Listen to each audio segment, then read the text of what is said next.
terbaik untuk Tuhan kita. Shalom Bapak Ibu Saudara yang dikasihi Tuhan. Selamat hari Minggu. Senang bisa berjumpa kembali dengan Bapak Ibu Saudara hari ini di rumah Tuhan. Dan saya percaya kalau hari ini kita dipenuhi dengan rasa damai dan sukacita yang hanya berasal daripada Tuhan. Amin.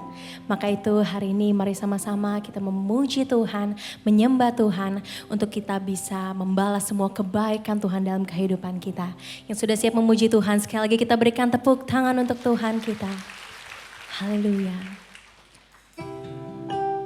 Mari saudara sama-sama kita mau datang menyembah Tuhan.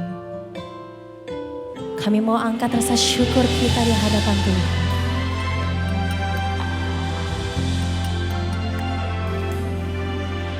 Tuhan, sungguh ku bersyukur Kau menyertai hidupku selama ini. Bapa, ku berterima kasih untuk kasih setiamu yang tak pernah berakhir. Aku ada hari ini karena Tuhan baik dan teramat baik bagiku. Semua yang ku alami bersamamu ku lewati. Indahnya kasih Tuhan seperti pelangi. Sehabis hujan, yang bersyukur kita berikan tepuk tangan untuk Tuhan kita. Mari sama-sama kita nyatakan bersama. Tuhan, sungguh ku bersyukur karena penyertaan-Mu Tuhan dalam kehidupan kami. Kami bersyukur Tuhan. Oh Bapa, ku berterima kasih untuk kasih setiamu yang tak pernah. Mari sama-sama kita bangkit berdiri dan kembali nyatakan. Aku ada hari ini karena Tuhan baik dan teramat baik bagiku. Amin. Semua yang ku alami bersamamu ku lewati. Indahnya kasih Tuhan seperti pelangi. Sehabis hujan, sungguh kami percaya Tuhan, kalau kami bisa ada sampai hari ini, kalau kami bisa kuat sampai hari ini, itu semua karena kebaikan-Mu, karena penyertaan-Mu yang begitu sempurna. Sungguh kami merasakan kasih-Mu Tuhan yang begitu indah dalam kehidupan kami. Thank you Jesus. Mari saudara sama-sama angkat kedua tanganmu dan angkat rasa syukur-Mu di hadapan Tuhan kembali. Aku ada hari ini karena Tuhan baik dan terang.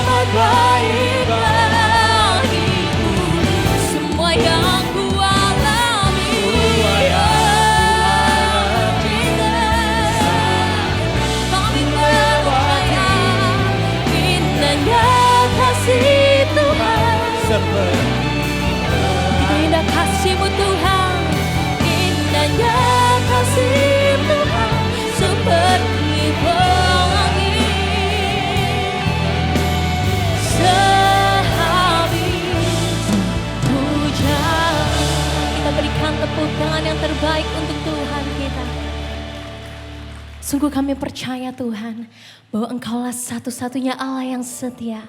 Engkaulah satu-satunya Allah yang sungguh baik, teramat baik. Dan kami juga percaya Tuhan, bahwa penyertaan-Mu selalu ada dan tak akan pernah habis dalam kehidupan kami. Terima kasih Tuhan, sungguh kami mengucap syukur dan kami sudah siap untuk memuji Engkau lebih dahsyat lagi. Terima kasih Tuhan, dalam nama Tuhan Yesus, mari saudara sudah siap bersuka cita, sama-sama kita katakan amin. Kemudian di sini mari sama-sama kita berikan suara-suara yang terbaik untuk Tuhan kita. Come on. Wanna praise you Lord. Sebelum dunia ini ada, kuasa-Mu telah terbentang. Sepanjang sejarah manusia, tak ada yang sanggup menyangkali. Come on.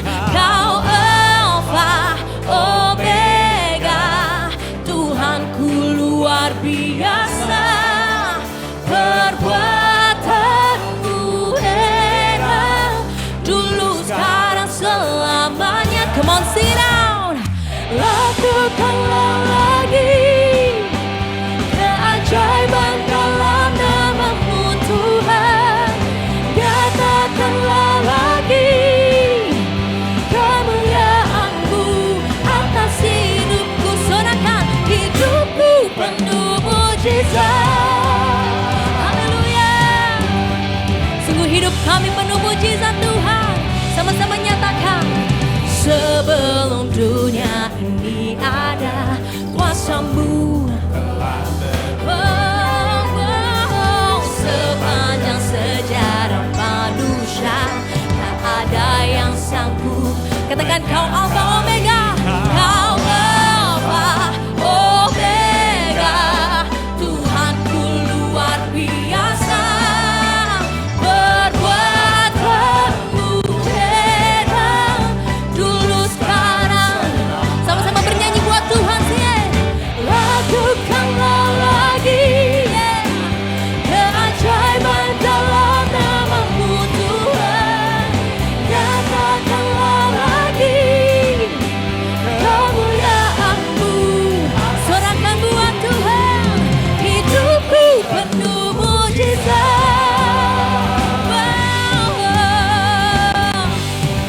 Sama-sama nyatakan kalimat-Mu sekali lagi.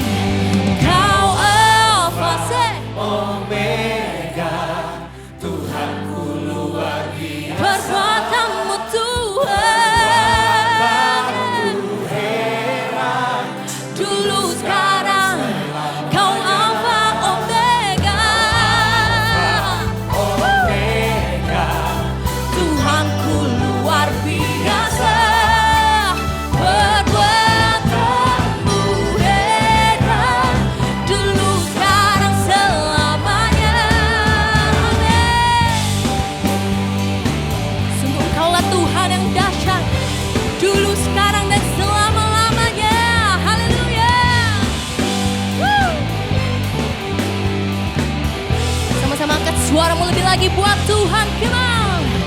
Lakukanlah lagi. Sing it. keajaiban dalam nama. Keajaiban-Mu Tuhan. Katakanlah lagi Kemuliaan-Mu. Sing it one more time. Say.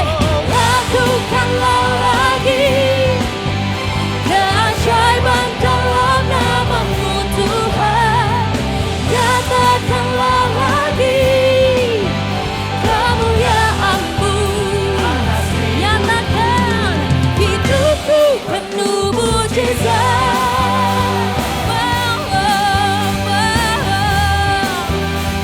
Hidupku penuh mujizat. Sekali lagi dengan segenap hatimu nyatakan, hidupku penuh mujizat.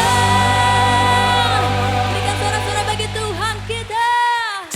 yang percaya hidupnya penuh dengan mujizat Tuhan. Sekali lagi berikan sorak-sorai bagi Tuhan kita. Sebab Dia Allah yang sanggup melakukan perkara yang besar, Allah yang dahsyat dan luar biasa.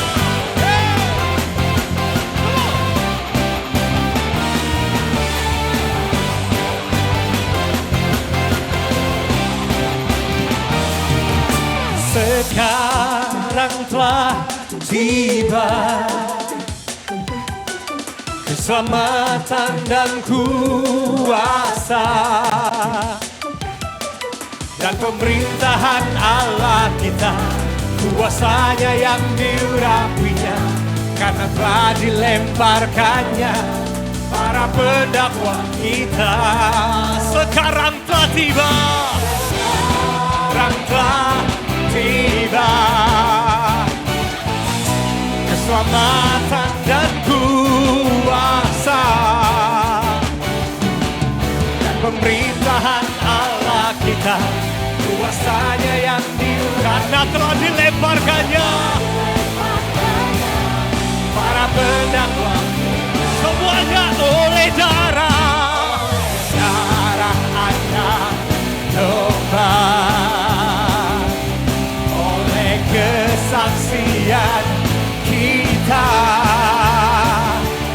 iblis dikalahkan, kuasanya dihancurkan oleh darah anak domba. Amin.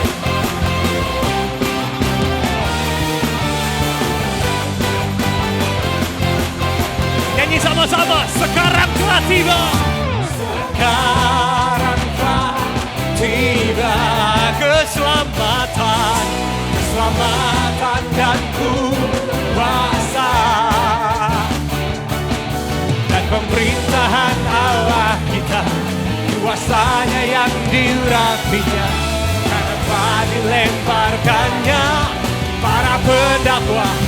Mohon oleh darah anak domba, oleh darah anak domba,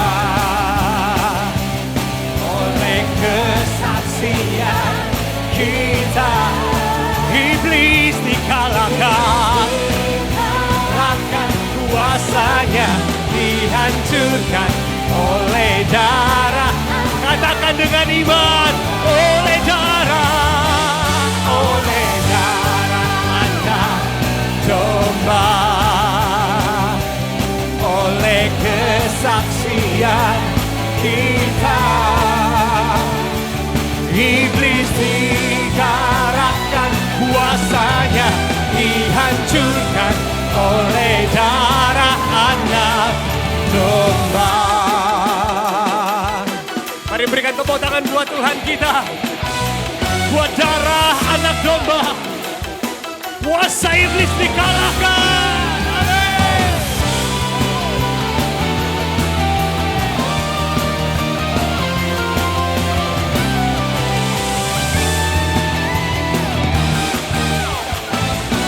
Oleh darah, sekedar,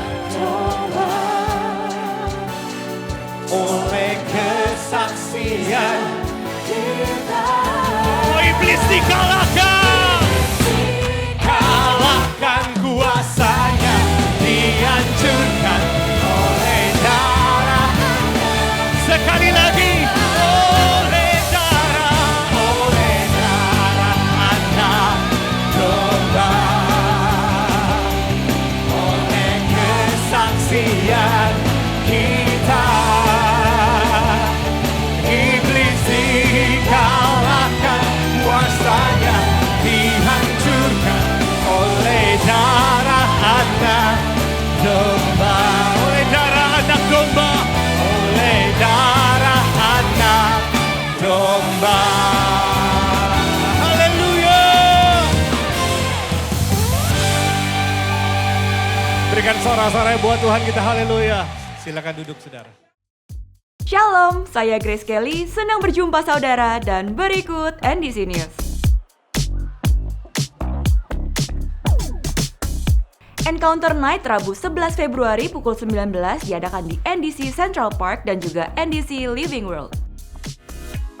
Ibadah Usia Indah Kamis 12 Februari pukul 10 bertempat di NDC Greenfield. Saudara akan dilayani oleh Pastor Novandri Sukmawan. Persepuluhan dan persembahan dapat diberikan dengan melakukan scan kode kris yang terdapat di layar. Dapat juga diberikan melalui kotak-kotak persembahan yang ada di lobi, melalui website dan aplikasi NDC di menu giving, atau melalui transfer bank dan mesin EDC BCA yang ada di counter. Terima kasih atas persembahan yang saudara berikan karena bermanfaat bagi kelancaran operasional dan kegiatan pelayanan dari gereja kita. Berikut perkembangan pembangunan gedung NDC PIK 2 Dekor. Pengerjaan terus berlangsung untuk seluruh instalasi MEP, rumah chiller, serta pekerjaan lift. Teruslah berdoa agar pengerjaan dilakukan tepat sesuai perencanaan dan tidak ada hambatan. Dukungan dana dapat diberikan melalui nomor rekening pembangunan berikut atau melalui aplikasi NDC. Dan laporan keuangan tersedia pada TV Signage. Shalom, jemaat NDC yang saya kasih dalam Tuhan. Tahun 2026 ini adalah tahun yang paling menggairahkan dan penuh tantangan bagi kita. Mengapa? Karena di tahun inilah kita akan menyelesaikan proyek pembangunan NDC PIK 2 Dekor. Pada bulan Desember ini jika Tuhan berkenan, tanggal 24 malam Natal dan tanggal 25 kita akan mengadakan Natal bersama di gedung tersebut. Memang ini proyek yang sangat besar dan membutuhkan dana yang juga tidak sedikit. Itu sebabnya lewat kesempatan ini, saya mendorong setiap jemaat untuk terlibat di dalam pembangunan gedung ini. Misalnya seperti kita akan membeli 10.000 kursi di auditorium, karena kapasitasnya 10.000. Satu kursi itu harganya 1,5 juta. Maka jemaat, saudara yang digerakkan Tuhan, diberkati bisa menyumbang, ya menabur, misalnya dengan 1 kursi, 2 kursi, dan seterusnya. Demikian juga dengan AC, saudaraku. AC yang kita akan pasang di sana ada 4.200 PK, sangat besar. Dan tiap PK itu nilainya 2,5 juta. Jemaat juga bisa terlibat, misalnya saya menyumbang 1 PK, itu nilainya 2,5 juta, 2 PK 5 juta, dan seterusnya. Saya percaya walaupun proyek ini membutuhkan dana besar, tetapi apabila semua jemaat berdoa dan terlibat di dalamnya, saya percaya akan selesai tepat pada waktunya. Itu sebabnya lewat kesempatan ini saya dorong, mari semua jemaat kita satukan hati berdoa, dan yang diberkati Tuhan bisa menabur dan memberi sehingga gereja akan selesai tepat pada waktunya. Kiranya Tuhan Yesus memberkati kita semua. Di kelas Strong Marriage ini kita akan dibekali untuk menjadi siap dan paham dalam menghadapi gesekan-gesekan dengan pasangan kita. Rawatlah pernikahan Anda yang begitu berharga bersama Strong Marriage Community. Pendaftaran dan informasi melalui aplikasi NDC. Mentor Core Leader dan Core Leader, hadirilah Core Leaders Meeting pada Sabtu 28 Februari pukul 10.30 di NDC Central Park. Ikuti sesi yang luar biasa bersama Pastor Josia Abdi Saputra yang akan menyegarkan dan menyemangati kita dalam memimpin dan mengembangkan Core. Ikuti audisi Worship Leader mulai tanggal 8 hingga 18 Februari. Pendaftaran melalui scan kode QR yang tersedia di layar dan juga di counter ibadah. Berikut hotline NDC yang dapat dihubungi jika saudara membutuhkan pelayanan dari gereja. Kami segera menghubungi dan melayani saudara. Sekian NDC News yang dapat kami sampaikan. Terima kasih atas perhatian Anda dan Tuhan Yesus memberkati. Mari kembali kita datang kepada Tuhan.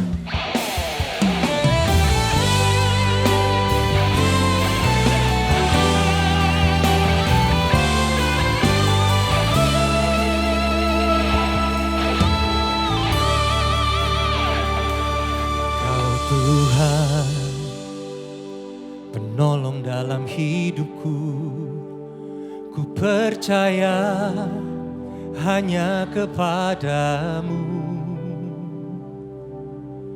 Kau pegang tanganku dan tuntun langkahku. Yesus, kau perlindunganku. Kau Tuhan, Kau Tuhan, kekuatan dalam hidupku, penolongku dalam kesesakan. Kau gunung batuku dan pertahananku. Yesus, kau kemenanganku. Yesus, padamu ku berseru, Kaulah penyelamatku. Terpujilah Kau Tuhanku, mulutku memuji namamu sepanjang umur hidupku.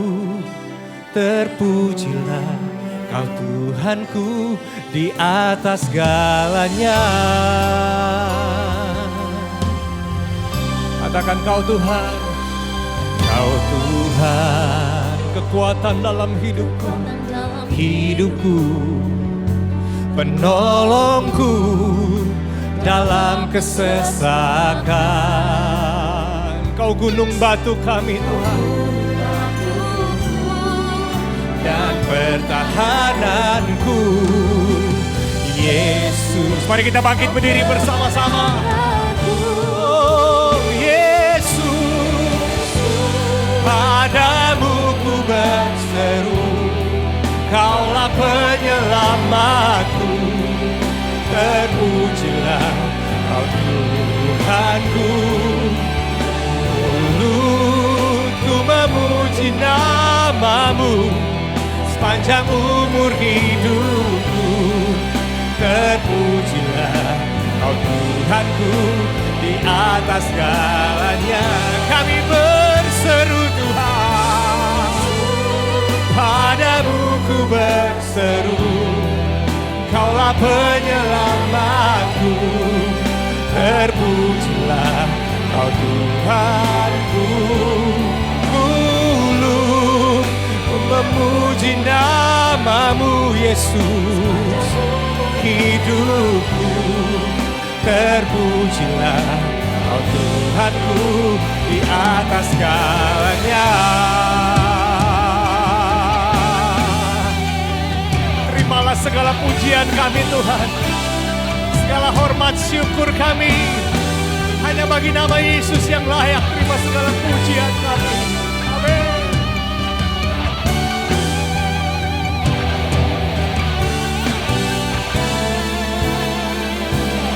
Mari angkat tanganmu, sama-sama katakan, Yesus, padamu ku berseru. Kami berseru kepadamu Tuhan. Terpujilah Kau Tuhanku. Mulutku memuji namamu sepanjang umur hidupku, terpujilah Kau Tuhanku di atas segalanya. Oh Yesus, padamu ku berseru, terpujilah Kau Tuhanku. Mulutku memuji namamu sepanjang umur hidupku, terpujilah Kau Tuhanku di atas segalanya. Terpujilah Kau Tuhanku di atas segalanya. Terpujilah Kau Tuhanku di atas segalanya. Mari berikan tepuk tangan bagi Tuhan. Mari angkat pujian bagi Dia. Bawa pujian bagi Tuhan. Mari angkat suaramu, bawa hatimu, sembah Tuhan. Oh sembah Yesus. Haleluya. Oh haleluya. Kami sembah Engkau Yesus. Oh Yesus, kami sembah Engkau Tuhan. Oh, terimalah segala pujian kami ya Tuhan, segala hormat syukur kami hanya bagi Tuhan. Oh, haleluya. Mari jemaat angkat kedua tanganmu, katakan bersama, Yesus, kami umatmu berseru Tuhan, Kaulah juru selamat kami. Terpujilah. Kami senantiasa memuji-Mu Tuhan. Memuji Nama-Mu sepanjang umur hidup kami. Hidupku terpujilah. Kau Tuhanku di atas segalanya. Oh Yesus, Yesus, padamu ku berseru. Kaulah penyelamatku, terpujilah Kau Tuhanku. Ku memuji nama-Mu sepanjang umur hidupku. Terpujilah Kau Tuhanku di atas segalanya. Terpujilah Kau Tuhanku di atas segalanya. Terpujilah Kau Tuhanku di atas segalanya. Mari kita berikan tepuk tangan yang paling meriah buat Yesus Kristus Tuhan kita. Terpujilah Engkau di tempat ini, terpujilah Engkau di dalam kehidupan kami, terpujilah Engkau di dalam apa yang kami lakukan. Sebab untuk itulah Tuhan kami diselamatkan, yaitu untuk memberikan penyembahan kami kepada Tuhan, yaitu hidup yang menyenangkan hati-Mu. Terima kasih Tuhan, di dalam kondisi Jakarta yang hujan dan banjir di mana-mana, anak-anak-Mu punya kesempatan untuk tetap datang ke rumah Tuhan dan beribadah. Dan kami percaya Tuhan, di tempat ini mereka akan dikuatkan, mereka akan diluruskan, mereka akan diberikan insight yang baru lewat kebenaran firman Tuhan. Karena itu Roh Kudus urapi hamba-Mu, hamba-Mu mengandalkan pimpinan-Mu, urapi pikiran dan perkataan hamba-Mu supaya hamba-Mu tidak berkata-kata dari diri hamba-Mu sendiri, melainkan kehendak-Mu lah yang hamba-Mu beritakan. Dalam nama Yesus kami berdoa dan kita semua katakan amin. Silakan duduk Bapak Ibu Saudara sekalian. Wow, amazing ngelihat jumlah saudara yang hadir pada sore hari ini, karena saya tahu ada banyak orang yang nggak bisa datang karena kena banjir, ya. Dan ada beberapa hamba Tuhan juga di sekolah minggu dan lain sebagainya, mereka bilang kita nggak bisa datang karena kebanjiran. Tapi saudara hadir di sini anyway. Saudara siapkan diri saudara untuk mendengarkan firman Tuhan. Bulan ini kita masih di dalam tema besar, yaitu Pursuing Growth, mengejar pertumbuhan. Dan bicara soal pertumbuhan ini bicara soal perubahan. Saudara tidak akan pernah bisa mengalami pertumbuhan kalau saudara tidak bersedia untuk berubah. Hanya orang-orang yang bersedia berubah itu yang siap untuk mengalami pertumbuhan. Dan bicara soal perubahan, maka kita tahu ada sesuatu yang berbeda yang harus kita kerjakan. Seorang pernah berkata begini, orang gila adalah orang yang pengen perubahan, tapi melakukan dengan cara yang sama. We all know, kita semua tahu kalau kita melakukan dengan cara yang sama, maka kita akan dapat hasil yang sama. Untuk mendapatkan hasil yang berbeda, maka kita nggak bisa melakukan dengan hal yang sama. Nah, satu pertanyaan, kenapa sih kita mesti bertumbuh? Coba kita lihat di dalam 2 Korintus pasal 5 ayat yang ke-17. 2 Korintus 5 ayat 17, yuk kita baca sama-sama. 1, 2, 3. Jadi, siapa yang ada di dalam Kristus, ia adalah ciptaan baru. Yang lama sudah berlalu, sesungguhnya yang baru sudah datang. Dikatakan barang siapa yang ada di dalam Kristus, itu bicara tentang kita, orang-orang yang sudah percaya sama Tuhan. Dan apa yang menjadi kehendak Tuhan bagi orang-orang yang percaya kepadanya, yaitu menjadi ciptaan yang baru. Berarti mengalami perubahan, betul gak saudara? Dari ciptaan lama menjadi ciptaan yang baru. Dan dikatakan apa? Sesungguhnya yang lama sudah berlalu dan yang baru sudah datang. Nah pertanyaan lagi, menjadi ciptaan baru itu seperti apa? Apa yang dimaksud dengan ciptaan baru? Dan inilah yang menjadi tujuan akhir, final destination daripada pertumbuhan kita. Apa fokus daripada pertumbuhan kita? Apa tujuan akhir daripada kita mau bertumbuh? Roma 8 ayat 29. Sebab semua orang yang dipilihnya dari semula, sekali lagi bicara tentang kita, mereka juga ditentukannya. Jadi pada waktu saudara dipilih, saudara sudah ditentukan. Saudara dipilih bukan for nothing. Saudara dipilih bukan tanpa tujuan. Saudara dipilih untuk ditentukan, untuk menjadi serupa dengan gambaran anaknya. Semua katakan serupa dengan gambaran anaknya. Supaya ia, anaknya itu menjadi yang sulung di antara banyak saudara. Jadi saudara, kalau saudara bertanya, ke arah mana tujuan pertumbuhan saya? Fokusnya apa tujuan pertumbuhan saya? Fokusnya adalah ini.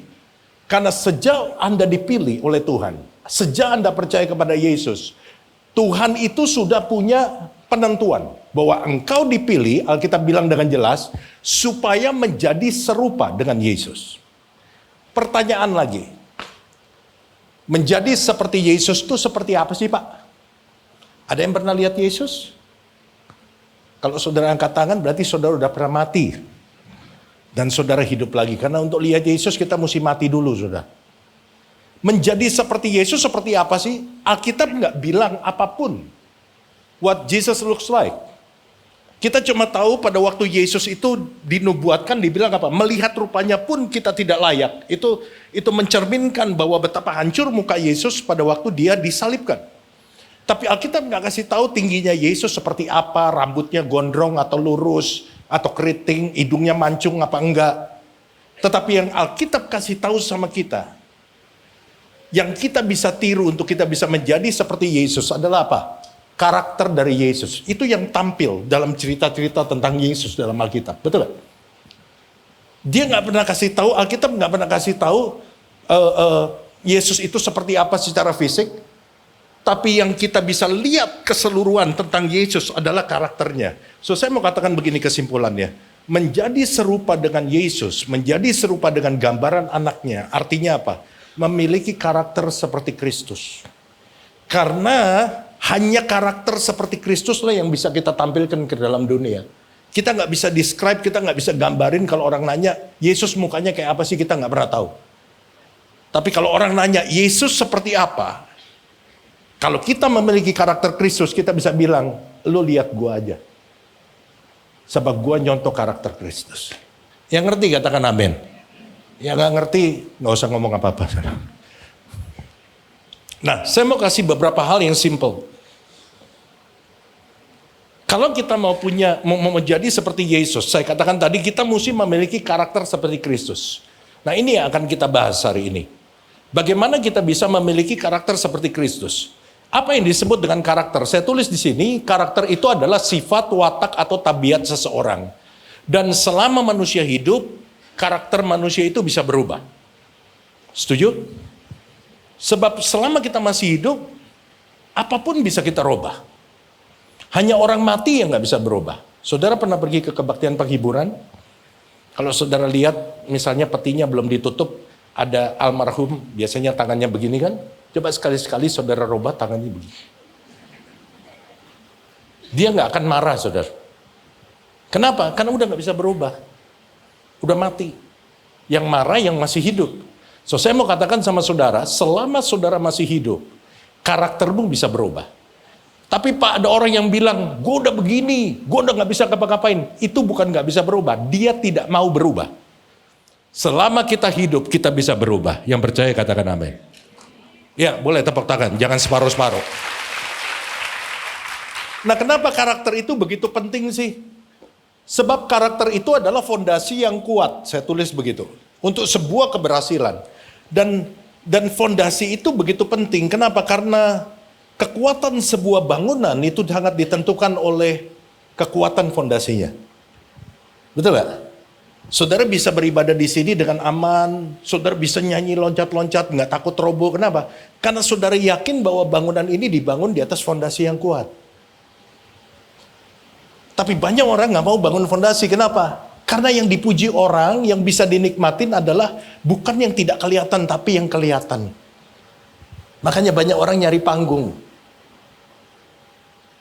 Banyak orang bangun rumah yang bagus, tapi rumah yang bagus yang bisa kita nikmatin kalau nggak dibangun di atas fondasi yang kuat, tadi pagi dia udah roboh, kena banjir. Tapi kalau saudara membangun fondasi yang kuat, maka saudara bisa membangun apapun di atasnya. Banyak orang nggak mau menikah di NDC, Tapi mereka kesel. Kenapa? Karena waktu nanya sama saya bilang, Anda mesti ikut RL dulu, relationship level deh. Dan Anda nggak boleh punya tanggal pernikahan kalau ikut RL. Kalau udah punya tanggal pernikahan nggak bisa ikut RL dan akibatnya nggak bisa ikut diberkati di tempat kita. Begitu ya, Pastor Randi ya. Jadi mesti ikut RL dulu. Oh gitu ya, habis RL premarital class. Oh gitu ya, aduh mau kawin di NDC repot. Ikut ini, ikut itu. Saya bilang mending gua ngerepotin lu sekarang daripada lu ngerepotin gua nanti. Banyak orang merasa bahwa ikut ini, ikut itu ngerepotin. Padahal kita bukan ngerepotin saudara. Kita sedang membuat saudara membangun fondasi yang kuat. Ketika saudara punya fondasi yang kuat, saudara bisa membangun bangunan pernikahan saudara dan itu akan everlasting. Semakin kokoh fondasinya, bangunan di atasnya itu semakin kuat. Yang setuju katakan amin. So, bangun fondasi saudara dengan benar. Di dalam segala area. Karena fondasi itu akan menentukan apa yang saudara bangun di atasnya. Nah, mari kita lihat sama-sama. Bagaimana kita bisa membangun karakter kita supaya kita bisa mempunyai karakter seperti Kristus. Yang pertama, saya tulis di sini adalah Anda harus mengalami yang namanya mind changing. Perubahan di dalam pola berpikir. Roma 12 ayat yang kedua berkata begini. Janganlah kamu menjadi serupa dengan dunia ini, tetapi berubahlah oleh pembaruan budimu, sehingga kamu dapat membedakan mana kehendak Allah, apa yang baik, yang berkenan kepada Allah, dan yang sempurna. Perhatikan, kalau kamu berubah oleh pembaruan budimu, baru kamu dapat membedakan apa yang baik, mana kehendak Allah. Artinya kalau pembaharuan budimu tidak pernah berubah, maka kamu nggak bisa membedakan. Nah, kata berubahlah oleh pembaharuan budimu itu di dalam bahasa Inggris terjemahan NIV dikatakan apa? Be transformed by renewing your mind. Berubahlah dengan apa? Memperbaharui pikiranmu. Dan kata memperbaharui pikiranmu itu di dalam bahasa Yunaninya memakai satu kata namanya metanoia. Pernah dengar kata metanoia? Pernah? Pernah belanja situ? Karena itu nama toko buku, saudara. Metanoia, bahasa Yunani daripada renewing your mind, itu ternyata punya arti apa? Bertobat. Bertobat itu artinya memperbaharui pikiran. Jadi saya mau katakan begini. Bertobat itu artinya dengan sadar, tanpa dipaksa, saudara mendengar kebenaran dari firman Tuhan. Dan kemudian saudara bersedia untuk merubah pikiran saudara. Hidupmu diterangi oleh firman Tuhan. Dan firman Tuhan memperlihatkan, yang ini lu salah, yang ini lu gak benar. Dengan sadar, setelah saudara mendengar firman Tuhan, setelah pikiranmu diterangi oleh firman Tuhan, dengan sadar, saudara merubah pikiran saudara dan mengikuti yang benar. Itu yang namanya metanoia. Kalau metanoia tidak terjadi dalam hidup kita, mustahil saudara bisa bertumbuh. Karena semua dimulai dari mind changing. Karena pikiran kita itu yang akan menggerakkan apapun dalam hidup kita. Benar gak? Makanya kalau iblis mau ngancurin seseorang, dia hancurin apa dulu pertama? Pikirannya. Karena pikiran orang bisa sakit. Bangun tidur, pegang-pegang, kok ada benjol ya? Wah, tumor nih. Padahal digigit nyamuk. Ya kan? Terus udah gitu mahnya naik, muntah-muntah. Wah, muntah bener nih, gua ada yang salah nih. Gara-gara pikiran, rusak semua tubuh kita. Karena itu saudara kalau mau bertumbuh, yang pertama mesti saudara robah adalah pikiran saudara. Saudara mesti mengalami yang namanya metanoia. Paulus berkata begini, yang dulu kuanggap keuntungan bagiku, sekarang kuanggap rugi karena Kristus. Mengalami perubahan nggak? Perubahan. Yang dulu, yang dia lakukan, yang dia anggap keuntungan, apa itu? Ngejar orang Kristen, bunuh orang Kristen, masukin orang Kristen ke penjara. Setelah pertemuan dengan Kristus, dia mengalami mind changing. Dia mengalami yang namanya metanoia. Sehingga dia bilang apa? Yang dulu kuanggap cuan bagiku. Keuntungan bagiku. Sekarang setelah aku mengenal Kristus, semuanya kuanggap rugi. Saudara sudah mengalami metanoia belum? Iya Pak, ini mirip sama saya Pak. Dulu saya tuh kalau dagang, saya tuh terabas aja, yang penting saya cuan. Sekarang setelah kenal Tuhan, dengar firman Tuhan, saya nggak gitu lagi. Nah itu udah ngalamin metanoia. Tapi kalau saudara sebelum kenal Tuhan, dulu kalau dagang nipu sana nipu sini, setelah kenal Tuhan nipunya lebih gila. Karena inspirasi dari Roh Kudus, saudara bilang, itu bukan metanoia, itu siap-siap masuk neraka saudara. Sebab metanoia adalah perubahan di dalam pola berpikir. Sehingga Paulus berkata begini, Filipi 4 ayat 8. Jadi akhirnya saudara-saudara, semua yang benar, semua yang mulia, semua yang adil, semua yang suci, semua yang manis, semua yang sedap didengar, semua yang disebut kebajikan dan patut dipuji, apa saudara?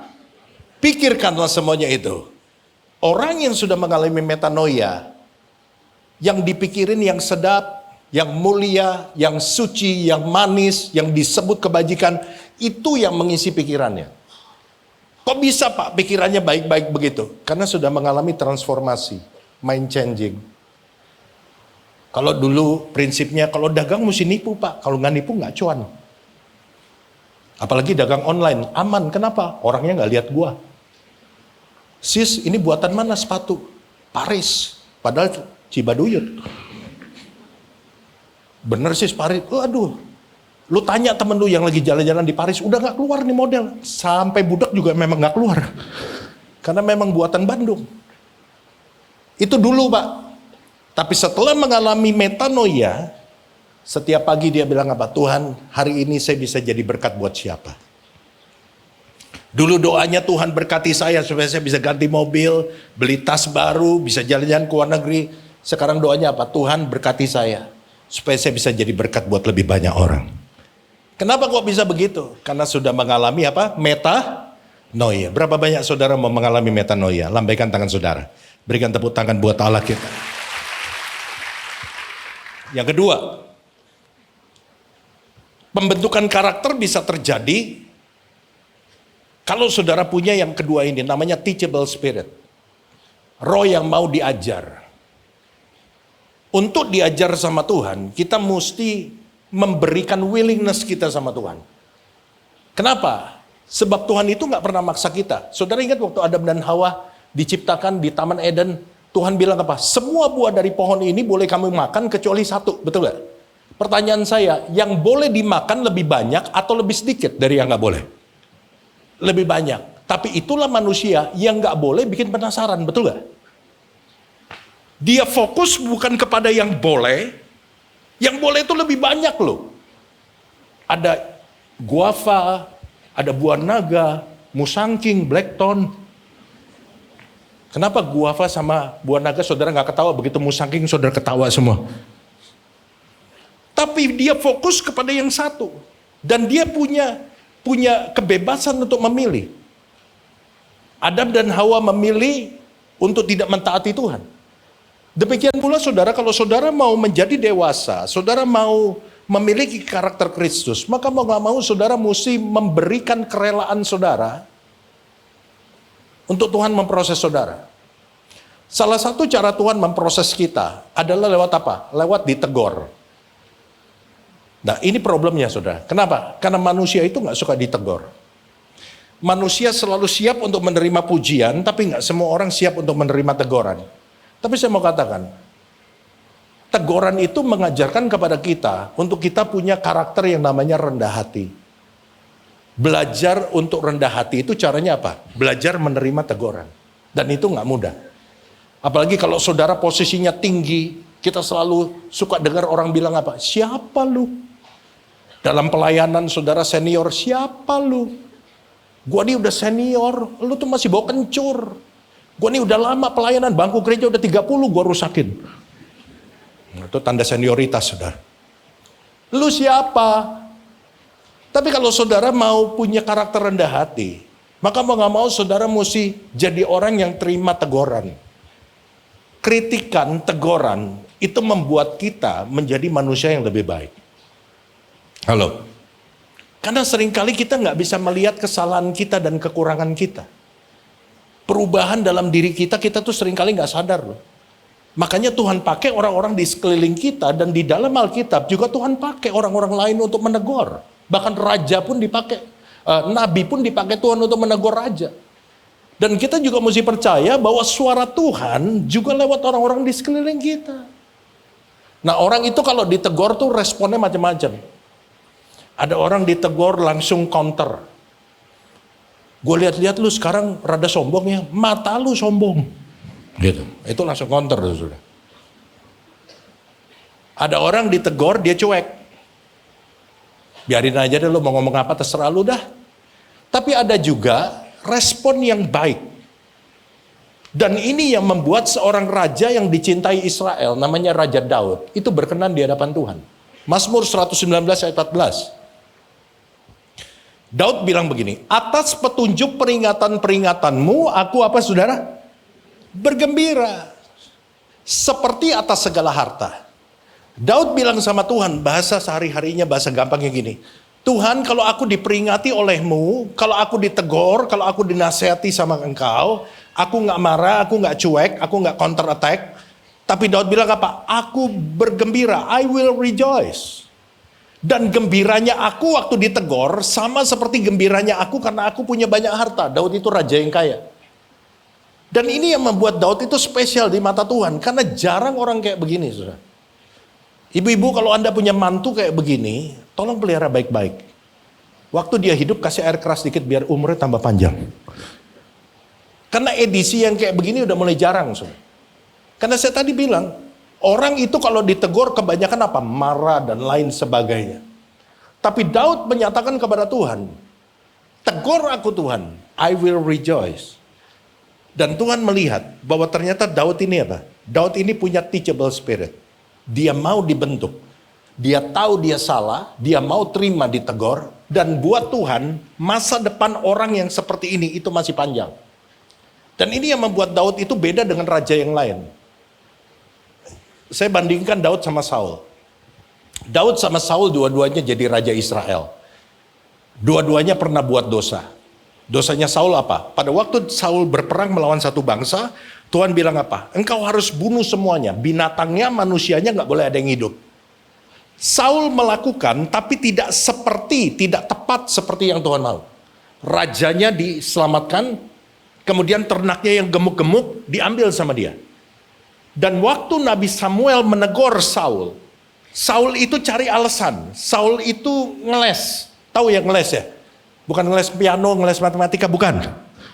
Saul itu ngelak, saudara. Saul bilang apa? Oh, aku ambil ternaknya yang gemuk-gemuk supaya nanti waktu lemaknya dibakar berbau harum. Dan Samuel berkata apa? Apakah korban persembahan itu lebih menyenangkan hati Tuhan dibandingkan dengan ketaatan? Pada waktu Saul ditegur, apa responnya? Dia tidak terima teguran itu. Dia cari alasan. Halo, saudara juga gak suka kepada orang yang ditegur, udah ketahuan salah dan dia cari alasan. Betul gak, saudara? Dan Tuhan juga gak suka sama Saul. Buat Tuhan, orang seperti ini kalau dikasih kesempatan, next dia akan ulangi lagi kayak begitu. Dan kita akan capek berurusan dengan orang begini karena dia punya 1001 alasan. Karena itu pada waktu Saul berbuat salah, Tuhan kasih hukuman yang cukup berat. Yaitu apa? Saul langsung diambil jabatannya. Daud dosanya apa? Apa? Ngintip orang mandi. Daud gak disuruh ngapa-ngapain. Tentaranya lagi perang. Dia ada di soto rumahnya. Kemudian dia lihat ada Bathsheba mandi, saudara. Dan kemudian dia mau mengambil perempuan itu untuk menjadi istrinya. Bathsheba ini. Dia bunuh suaminya supaya bisa kawinin Bathsheba. Itu dosanya Daud. Menurut saudara, dosa Daud sama dosa Saul lebih berat mana, saudara? Berat mana? Hah? Daud. Menghakimi dosa lu.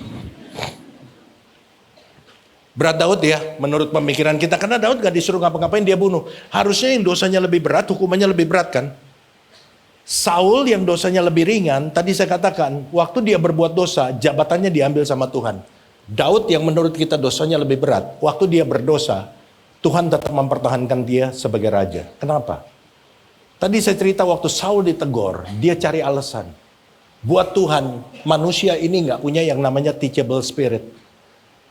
Dia nggak mau dibentuk, dia nggak mau dikoreksi, dia nggak akan menjadi lebih baik. Waktu Daud ditegur oleh Nabi Nathan, Nabi Nathan berkata, Daud, engkau berdosa di hadapan Tuhan. Saudara boleh cek di Alkitab, kalimat pertama yang keluar dari mulut Daud adalah ini, aku telah berdosa di hadapan Tuhan. Dia nggak cari alasan, dia nggak bilang begini, siapa arsitek goblok bangun kamar mandi nggak ada atapnya. Gue jadi dosa dah. Dia nggak cari alasan apapun, dia bilang aku telah berdosa di hadapan Tuhan, dan kemudian Daud berkabung, menyesali dosanya. Bahkan di dalam Alkitab, di kitab Mazmur ada satu pasal yang khusus menuliskan penyesalan Daud akan dosanya, sampai Daud ketakutan dan dia bilang apa? Tuhan, jangan ambil rohmu daripadaku. Daud begitu ketakutan Tuhan meninggalkan dia. Dan di mata Tuhan, orang seperti Daud ini masa depannya masih panjang. Karena dia tahu dia salah, dia mau terima kesalahan itu, dia mau diperbaiki, dan Tuhan masih bisa kerjasama sama orang ini. Halo, bisa nangkep bedanya? So you know, kenapa kita mesti punya yang namanya teachable spirit? Untuk supaya Tuhan tetap memberi kesempatan kepada kita. Kita semua bisa buat salah. Kita nggak ada yang sempurna. Tapi pertanyaannya adalah begini, Tuhan tidak mencari kesempurnaan, tapi Tuhan ingin melihat apa respon saudara ketika saudara berbuat salah dan ketika saudara ditegur.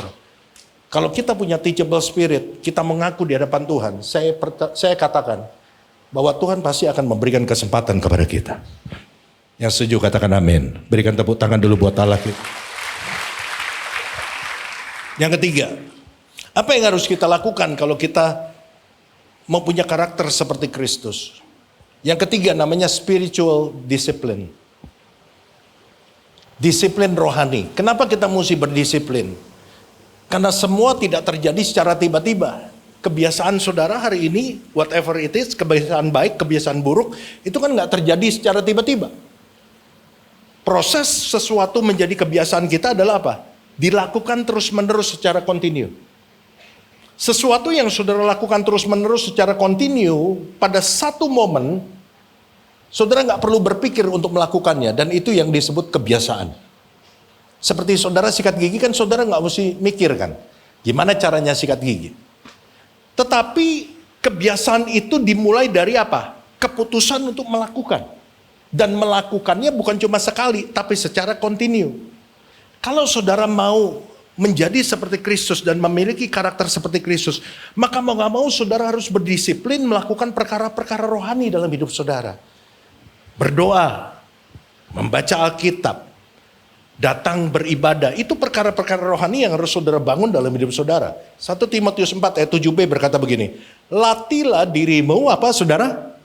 Beribadah. Ibadah seperti ini saudara mesti latih. Dan saya yakin di sini most of you, kebanyakan saudara udah nggak perlu diingetin lagi untuk beribadah. Otomatis kalau saudara kebaktiannya jam berapa ini? Jam 4 ya. Saudara biasa kebaktian jam 4, otomatis saudara udah tahu kapan saudara mesti berangkat dari rumah, kapan saudara mesti makan siang, supaya saudara nggak telat. Itu sudah nggak perlu diingetin. Kenapa? Karena saudara sudah melatih diri saudara untuk hadir jam 4 berpuluh-puluh tahun mungkin. Sehingga Anda nggak perlu di-remind. Itu adalah hasil dari latihan. Bahkan kalau hari ini, hari Minggu jam 4, tiba-tiba saudara lagi liburan di luar negeri dan tiba-tiba saudara ngeh gitu. You know ngeh. You know lah. Dan saudara tiba-tiba rasa ada yang nggak enak, biasanya jam segini kita ada di gereja nih, betul nggak? Nah, pernah ngalamin itu? Tiba-tiba semuanya terbayang di depan saudara seperti film.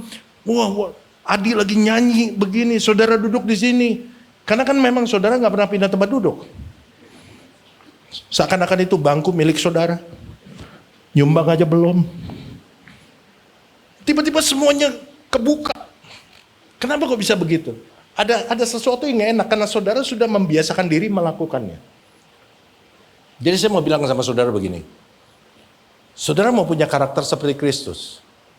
Kalau saudara punya karakter seperti Kristus, saudara akan jadi orang Kristen yang kuat. Tapi saudara nggak akan pernah jadi orang Kristen yang kuat kalau saudara nggak pernah membangun yang namanya disiplin rohani. Ada orang nanya sama saya, Pak, kenapa sih baca Alkitab tiap hari jadiin kita kuat? Saya kasih yang simpel begini. tubuh jasmani kita itu sehat dan kuat, bukan karena kita makan hari ini sebanyak-banyaknya. Tapi karena kita kasih makan tubuh kita setiap hari secara disiplin. Betul gak?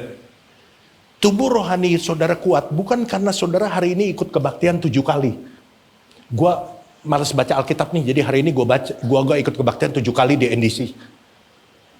Gua soalnya nggak mau baca Alkitab seminggu, ntar minggu depan baru gua baca Alkitab lagi ketika gua kebaktian lagi di NDC. Enggak bisa. Tubuh rohani saudara kuat, manusia rohani kuat ketika saudara kasih makan setiap hari secara teratur. Halo? Oke? Bisa nangkap? Itulah pentingnya kenapa saudara harus membangun kebiasaan disiplin setiap hari. Supaya saudara jadi orang Kristen yang kuat. Oh Pak, ikut retret aja. Kalau pulang retret, seger, betul ya? Kalau pulang retret, rohaninya kuat gak?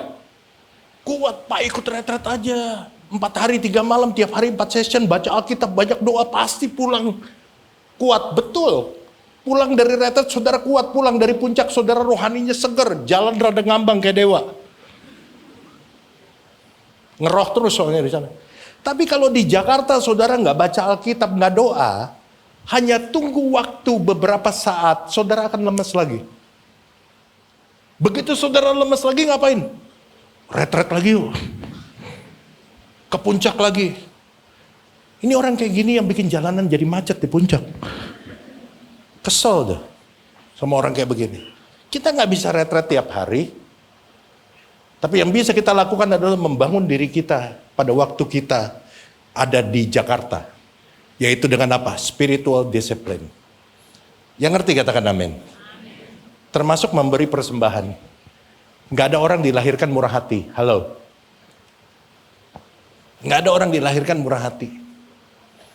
Tapi orang bisa murah hati karena apa? Karena latihan memberi. Saudara nggak usah datang ke Pastor Handi. Pastor Handi, tolong tumpang tangan saya. Saya merasa ada ikatan roh pelit. Bukan roh pelit, lu pelit. Sebab nggak ada roh pelit dalam Alkitab. Tapi kalau saudara mau murah hati, start giving. Setiap minggu ada persembahan. Kalau saudara berkelebihan secara keuangan, saudara bisa menyumbang ke misi dan lain sebagainya. Yang keempat, the last one. Kalau saudara ingin punya karakter seperti Kristus, maka yang nggak bisa tidak, saudara harus punya adalah, saudara mesti punya healthy community.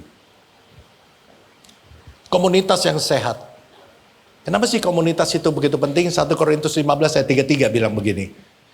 Janganlah kamu sesat. Pergaulan, ini bicara soal komunitas. Pergaulan yang buruk merusakkan kebiasaan yang baik. Anda bangun kebiasaan yang baik, good. Tapi ketika engkau punya kebiasaan baik tapi you are in the wrong place atau wrong community, be careful. Komunitas itu penting. Kenapa? Saya katakan gini, dengan siapa kita bergaul kita akan jadi seperti itu. Billy Graham berkata, show me your friend and I will tell you who you are. Ada satu istilah dalam bahasa Inggris, people attracts people. Kita akan menarik orang yang seperti kita. So what kind of person do you want to become? Saudara describe, saudara bayangin, gue mau jadi orang seperti apa ya? Oh, gue mau jadi orang yang punya wawasan ekonomi yang kuat, yang luas. Carilah orang yang punya wawasan ekonomi yang luas. Bertemanlah sama dia, spending time sama dia.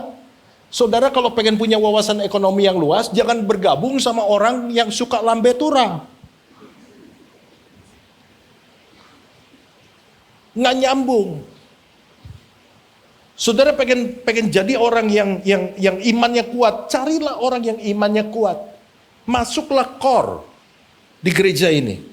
Supaya iman saudara bisa dibangun, karena di dalam core yang dibahas adalah firman Tuhan. Dan juga ada fellowship. Jadi core itu bukan firman Tuhan melulu, dengerin khotbah melulu, tapi ada mainnya juga, ada icebreaker juga.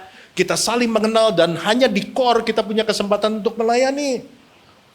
Kalau saudara nggak bisa nyanyi, saudara nggak bisa tampil di depan sini. Tapi di core ya cincai-cincai. Sementara saudara nyanyi yang lain, ada cincainya kalau di core. Kalau saudara mau jadi orang smart dalam bidang keuangan, carilah orang yang pintar dalam keuangan dan bergaullah, spending time sama dia. Komunitas kita mempengaruhi pola pikir kita, perkataan dan tindakan kita. So kalau saudara mau jadi seperti Yesus, carilah orang yang cinta Tuhan. Orang-orang yang selalu ngomongnya perkataan iman. Bukan orang-orang yang gampang menyerah. Bukan orang-orang yang dekat dengan baygon rasa jeruk. Tapi orang-orang yang berkata apa? Kita punya Tuhan yang hebat. Kalau dulu Tuhan menolong kita, hari ini Tuhan menolong kita. Saya berdoa supaya kita semua memiliki karakter seperti Kristus. Kita bertumbuh sama-sama dalam Tuhan. God bless you.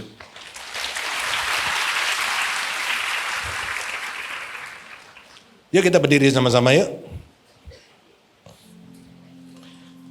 Bapa, Engkau mengenalku lebih dari siapapun.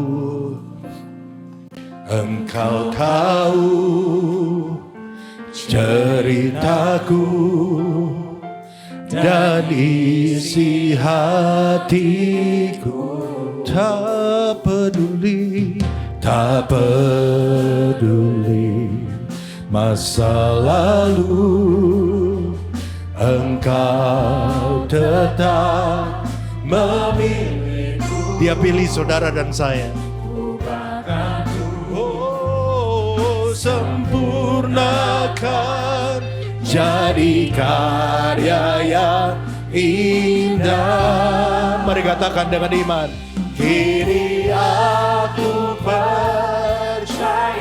Tidak ada yang mustahil untuk saudara berubah. Tidak ada yang mustahil bagimu. Kuasamu kuatkanku, dasarku berharap.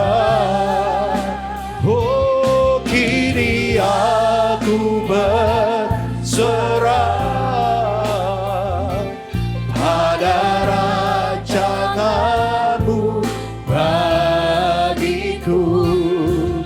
Ku ikuti panggilanmu, ku kan setia sampai akhir hidup. Yang mau setia sampai akhir hidup kita, sekali lagi katakan dengan segenap hatimu. Oh, kini aku percaya. Aku percaya. Mustahil bagiku.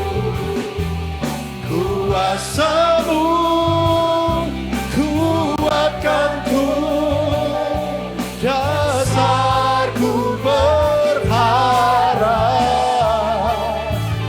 Kini aku berserah pada rancanganmu bagiku. Ku ikuti panggilanmu, ku kan setia sampai akhir hidupku. Berapa banyak di antara saudara mau mengikuti panggilan Tuhan? Seperti yang Alkitab katakan, to be like Jesus. Memiliki karakter seperti Kristus. Mungkin hari ini ada di antara saudara yang sedang berjuang merubah karakter saudara. Tapi saudara ada di sini bukan kebetulan dan mendengar bahwa selama engkau hidup, engkau bisa berubah. Berapa banyak saudara mau berubah dan berkata, Tuhan, aku mau punya karakter seperti Kristus. Di mana kau berdiri, angkat tanganmu, saya ingin berdoa untuk saudara. Tuhan, kau melihat tangan-tangan yang terangkat pada siang hari, pada sore hari ini. Hambamu gak tahu perjuangan apa yang sedang mereka alami. Peperangan apa yang sedang mereka perjuangkan untuk merubah karakter-karakter apa yang mereka harus rubah. Tapi you know, for sure. Karena itu Tuhan, kami datang padamu, kami katakan kami percaya kami bisa berubah. Dan kami mau melakukan sesuatu karena kami tahu bahwa selama ini mungkin kami gak berubah karena kami gak lakukan sesuatu. Tapi hari ini kami dengar firman Tuhan bahwa perubahan memerlukan usaha. Dan kami mau berusaha. So God please help us. Tuhan tolong kami. Berikan kekuatan, berikan kemampuan. Sebab dengan kemampuan kami gak mampu. Tapi bersama dengan Tuhan kami mampu. Berkati anak-anakmu dan materaikan firman-Mu. Di dalam nama Yesus kami berdoa dan kita semua katakan sama-sama. Amin. Tuhan berkati, silakan duduk. Puji Tuhan. Thank you kepada Pastor Jeffrey Rama yang sudah jadi berkat bagi kita sore hari ini. Setiap saudara diberkati lewat kebenaran firman Tuhan sore hari ini. Sekali lagi kita beri kemuliaan yang luar biasa bagi Tuhan kita. Dan saudara, sebelum mengakhiri ibadah ini ada pengumuman yang ingin saya sampaikan terkait ibadah NDC Youth. NDC Youth yang biasa ibadahnya dilakukan pada hari Sabtu pukul 4 sore, mulai hari Minggu ini dan seterusnya mengalami perubahan. Jadi ibadah NDC Youth diadakan setiap hari Minggu sebanyak 2 kali, yaitu pukul 11 dan 1 siang. Lokasinya juga berada di lantai 5 di gedung APL Tower. Jadi kalau saudara dari bawah, dari lobi di bawah gedung APL Tower, saudara pencetnya lantai 5. Atau kalau melalui akses mall, ada di lantai 3 Central Park Mall. Dan ibadah youth ini khusus untuk pelajar SMP dan SMA. Jadi bagi teman-teman yang masih SMP, SMA atau Bapak Ibu yang punya anak kelasnya SMP dan SMA, saya dorong untuk bisa bergabung dalam ibadah NDC Youth ini. Dan bagaimana dengan NDC College yang kuliah juga kami mengadakan ibadah NDC College. Diadakan setiap hari Sabtu jam 4 sore, lokasinya di lantai sama, letak ruangannya di seberang ruangan ibadah kita ini. Namanya Ruang Rafa. Amin saudara. Dan sekarang saatnya kita mengakhiri ibadah kita. Saya undang kita untuk bangkit berdiri dalam hadirat Tuhan. Kita akan satukan hati di dalam doa tutup. Bapak bersyukur Tuhan untuk sore hari ini. Kami percaya Engkau disenangkan dan dimuliakan lewat ibadah kami. Terima kasih juga kami berdoa untuk hamba-Mu Pastor Jeffrey Rama yang sudah menjadi berkat bagi kami sore hari ini. Engkau memberkati kehidupannya, keluarga, pelayanannya Tuhan. Kemanapun beliau melangkah, biar nama-Mu yang dimuliakan. Juga kami bersyukur untuk setiap firman yang sudah kami dengar. Materaikan firman-Mu dalam hati setiap kami dan ajar kami bukan hanya mendengar, tapi kami mau melakukan setiap kebenaran firman yang sudah kami dengar. Terima kasih Bapa. Kami juga bersyukur Tuhan sore hari ini untuk setiap anak-anak-Mu yang sudah ambil bagian dalam ibadah pelayanan di hari ini. Engkau memberkati mereka. Juga untuk setiap jemaat-Mu yang setia hadir beribadah. Engkau memberkati apapun yang mereka lakukan dengan kedua tangan mereka. Sepanjang memuliakan nama Tuhan, Engkau yang jadikan berhasil. Yang lemah Engkau kuatkan. Yang sakit oleh kuasa bilur Yesus, Engkau memberi kesembuhan. Bahkan yang punya beban berat, Engkau sendiri yang memberi kelegaan. Sebab bagi Tuhan tidak ada yang mustahil. Terima kasih Bapa. Dan sebelum kami pulang, kami buka hati kami untuk menerima anugerah dan berkat terbaik dari Allah Bapa, kasih karunia yang sempurna dan melimpah dari Tuhan Yesus Kristus, dan persekutuan yang manis dengan Allah Roh Kudus menyertai kami mulai sore hari ini bahkan sampai selama-lamanya. Mari setiap kita yang percaya katakan amin. Terima kasih Yesus. Terima kasih Yesus. Beri syukur hanya bagi-Mu, ya Allahku, ya Tuhanku. Terima kasih Yesus. Terima kasih Yesus. Terima kasih Yesus. Ku beri syukur hanya bagi-Mu. Terima kasih Yesus. Happy Sunday, Tuhan Yesus memberkati.